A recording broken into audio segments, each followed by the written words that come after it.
ହିନ୍ଦୁ ଧର୍ମଶାସ୍ତ୍ର ଅନୁସାରେ ବାସ୍ତୁକଳା, ଶିଳ୍ପକଳା ଓ ଉଦ୍ୟୋଗର ଦେବତା ହେଉଛନ୍ତି ପ୍ରଭୁ ବିଶ୍ୱକର୍ମା। କିମ୍ବଦନ୍ତୀ ଅନୁସାରେ ସୃଷ୍ଟିକର୍ତ୍ତା ହେଉଛନ୍ତି ଭଗବାନ ବ୍ରହ୍ମା।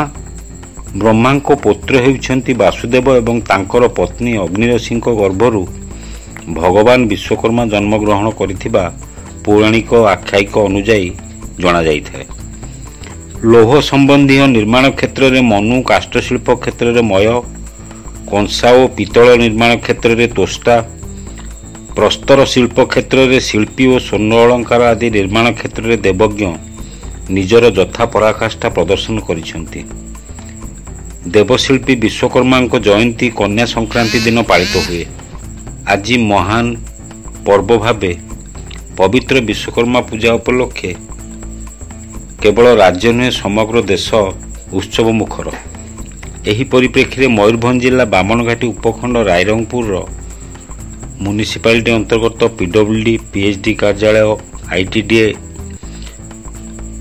ଇଲେକ୍ଟ୍ରିକ୍ ଅଫିସ୍, ଟେଲିଫୋନ ଓ JEE electrical office, bus stand, taxi stand, auto stand ତଥା ଅନ୍ୟାନ୍ୟ ସ୍ଥାନମାନଙ୍କରେ ମହା ଆଡ଼ମ୍ବର ସହକାରେ ଦେବଶିଳ୍ପୀ ବିଶ୍ୱକର୍ମାଙ୍କର ପୂଜାର୍ଚ୍ଚନା ଅନୁଷ୍ଠିତ ହୋଇଯାଇଛି।